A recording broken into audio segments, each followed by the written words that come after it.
दीपावली के अगले दिन यानी कार्तिक मास की शुक्ल पक्ष की प्रतिपदा तिथि के दिन गोवर्धन पूजा का उत्सव मनाया जाता है। इस दिन अनाज और घी से विभिन्न प्रकार के खाद्य पदार्थ पकवान बनाकर उन्हें अर्पित किए जाते हैं। गोवर्धन पूजा के दिन गायों की भी पूजा की जाती है। शास्त्रों में बताया गया है कि गाय उसी प्रकार पवित्र होती हैं जैसे नदियों में गंगा जी। गायों को देवी लक्ष्मी का स्वरूप भी कहा गया है। देवी लक्ष्मी जिस प्रकार सुख समृद्धि प्रदान करती हैं, उसी प्रकार गौ माता भी अपने दूध रूपी अमृत से स्वास्थ्य रूपी धन प्रदान करती हैं। उनका बछड़ा खेतों में अनाज उगाता है और ऐसी गौ संपूर्ण मानव जाति के लिए पूजनीय और आदरणीय है।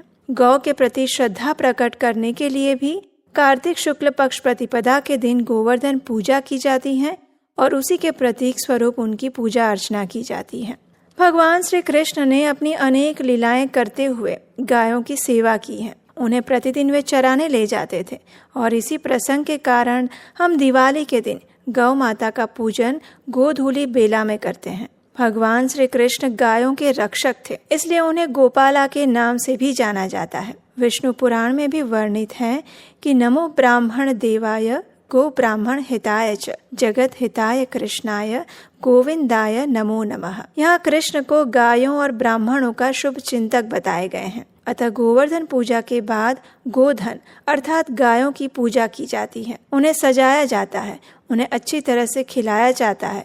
उन्हें आगे रखकर भक्त गोवर्धन की परिक्रमा करते हैं। तो चलिए इस गोवर्धन पूजा के उपलक्ष्य में उसी से जुड़ी हुई एक पौराणिक कथा का श्रवण करते हैं। एक समय देवराज इंद्र को अभिमान हो गया था और उनके इस अभिमान को नष्ट करने के लिए भगवान श्री कृष्ण, जो कि स्वयं पूर्ण पुरुषोत्तम भगवान है, उन्होंने एक लीला की रचना की। एक दिन उन्होंने देखा कि सभी व्रजवासी उत्तम पकवान बना रहे हैं, किसी यज्ञ और पूजा की तैयारी कर रहे हैं। तब श्री कृष्ण ने अत्यंत निर्दोषता पूर्वक अपने भाई बलराम के साथ अपने पिता नंद महाराज से पूछा कि बाबा, ये आप कौन सी पूजा की तैयारी कर रहे हैं? तो इसके उत्तर में नंद महाराज ने कहा, हे पुत्र, हम इंद्र यज्ञ की तैयारी कर रहे हैं। तो भगवान श्री कृष्ण ने पूछा, लेकिन हम इंद्र के यज्ञ की तैयारी क्यों कर रहे हैं?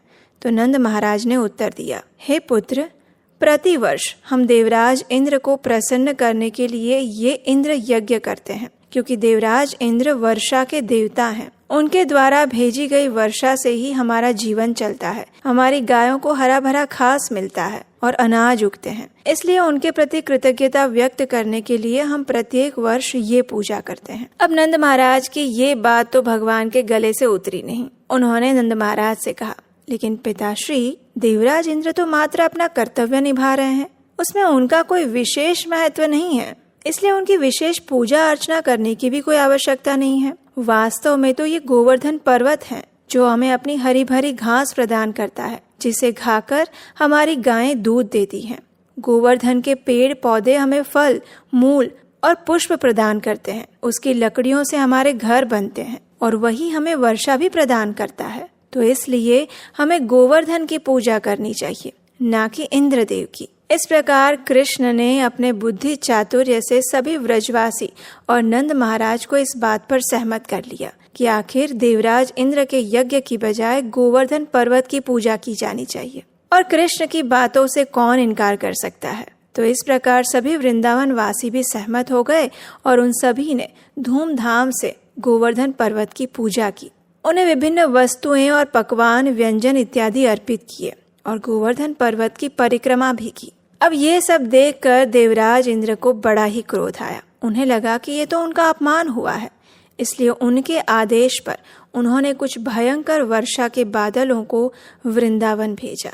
देवराज इंद्र की आज्ञा से सभी भयंकर बादलों ने वृंदावन को घेर लिया और अपनी पूर्ण ताकत से उन्मुक्त होकर वर्षा करने लगे। बिजली लगातार चमक रही थी, बादल गरज रहे थे, शरीर को हिला देने वाली अत्यंत भयंकर हवा और मूसलाधार बारिश हो रही थी। तेज वर्षा के कारण ऐसा लग रहा था मानो तीर चल रहे हो, और वो वर्षा की बूंदें बड़े बड़े खंभों के समान थी। बिना रुके हुए जल बरसाते हुए बादलों ने धीरे धीरे वृंदावन की समस्त भूमि को जल से भर दिया, जिससे कोई ऊपर नीचे का भेद नहीं रहा। विशेषकर पशुओं के लिए ये स्थिति अत्यंत दुखदायी थी। बारिश के साथ साथ आंधी भी चल रही थी। कड़ाके की ठंड से हर वृंदावन वासी कांप रहा था, और जब कोई सुरक्षित स्थान नहीं मिला तो उन सब ने भगवान गोविंद की शरण ली। इस मूसलाधार बारिश से व्यथित गायों ने अपना सिर नीचे कर लिया और अपने बछड़ों को अपने शरीर के नीचे छिपाकर भगवान के परम व्यक्तित्व के कमल चरणों में शरण ग्रहण की। उन्होंने प्रार्थना की, हे प्रिय कृष्ण, आप सर्वशक्तिमान हैं, अपने भक्तों के प्रति अत्यंत दयालु हैं, कृपया हमारी रक्षा करें। जो क्रोधित इंद्र की अत्यधिक पीड़ा से हम पीड़ित हैं। इस प्रकार इन सबकी प्रार्थना सुनकर श्री कृष्ण समझ गए कि इंद्र यज्ञ की अपूर्णता के कारण इस प्रकार देवराज इंद्र ने तूफानी हवाओं और बर्फ की भारी बारिश के साथ मूसलाधार वर्षा की है। वे समझ गए कि इंद्र ने जानबूझकर इस प्रकार अपना क्रोध प्रकट किया है। इसलिए उन्होंने निश्चय किया कि इंद्रदेव ने स्वयं को सर्वोच्च मानते हुए अपनी महान शक्ति दिखाई है, लेकिन मैं उन्हें अवश्य शिक्षा का पाठ सिखाऊंगा। मैं उन्हें ये अवश्य बताऊंगा कि सर्वोच्च भगवान कौन है, और मैं अपने भक्तों की रक्षा अवश्य करूंगा। वृंदावन के सभी भक्त मेरे प्रति पूर्ण शरणागत हैं, मैं उन्हें इस संकट में कभी नहीं छोड़ सकता। इस प्रकार सोचकर भगवान श्री कृष्ण ने सभी व्रजवासियों को गोवर्धन की शरण में जाने के लिए कहा, और उस समय श्री कृष्ण ने गोवर्धन गिरी को एक हाथ से उठाया, जिस प्रकार एक बच्चा जमीन से पत्ता उठा लेता है। भगवान ने अपने बाएं हाथ की सबसे छोटी उंगली के नाखून पर इस गोवर्धन पर्वत को धारण किया और फिर सभी भक्तों को संबोधित करते हुए कहा, हे मेरे प्यारे भाइयों, मेरे पिताश्री और सभी वृंदावन वासी, आप सभी इस गोवर्धन गिरी के नीचे सुरक्षित रूप से आ जाइए, जिसे मैंने अभी उठाया है। आप सबको ये भय नहीं है कि पर्वत मेरी पकड़ से गिर जाएगा। आप चिंता ना करें। जिस मूसलाधार वर्षा और तूफानी हवाओं से आप सब पीड़ित हैं, इस कारण से मैंने उसे एक विशाल छत्र के समान प्रकट किया है। मेरा मानना है कि ये तैयारी आपको तत्काल आपदा से बचाने के लिए उपयुक्त है। आप सभी अपने अपने पशुओं और धन सामग्री के साथ इसके अंदर आ जाएं। इस प्रकार भगवान के कहने पर सभी वृंदावन वासी उस महान पर्वत के नीचे प्रवेश कर गए और अपनी संपत्ति और पशुओं को सुरक्षित और स्वस्थ पाया। वहाँ वृंदावन के निवासी पूरे 7 दिन तक भूख प्यास या बिना किसी परेशानी के वहीं पर रहते रहे। भगवान श्री कृष्ण ने 7 दिन और 7 रात्रि तक उस गोवर्धन पर्वत को उठाए रखा।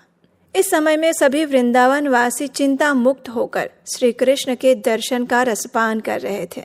वे सभी प्रसन्न थे, और ये सब देखकर देवराज इंद्र को बड़ा आश्चर्य हुआ कि आखिर कृष्ण ने अपने बाएं हाथ की छोटी उंगली पर पर्वत को कैसे पकड़ रखा है।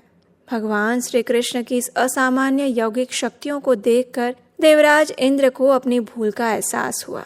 उन्हें अपने अभिमान पर प्रायश्चित होने लगा। उन्होंने अपने सभी मेघों को बुलाया और वर्षा को रोक दिया। कुछ ही समय में संपूर्ण वृंदावन से बादल अदृश्य हो गए। सूर्य फिर से उदय हो गया।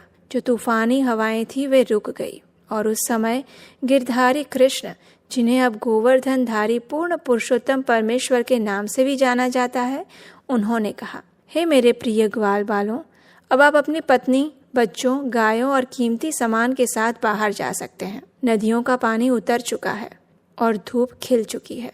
तत्पश्चात सभी वृंदावन वासियों ने अपने सभी साज सामान, बैलगाड़ी और पशुधन के साथ धीरे धीरे बाहर प्रयाण किया। जब सभी लोग बाहर चले गए तो भगवान श्री कृष्ण ने धीरे से गोवर्धन पर्वत को उसी स्थान पर रख दिया जिस स्थिति में वो पहले था। जब सब कुछ पहले जैसा हो गया तो सभी वृंदावन वासी श्री कृष्ण के पास गए और बड़े ही आनंद के साथ उन्हें गले लगा लिया। गोपियां, जो कि स्वाभाविक रूप से कृष्ण से इतना प्रेम करती थी, उन्हें आंसुओं से मिश्रित दही अर्पित करने लगी।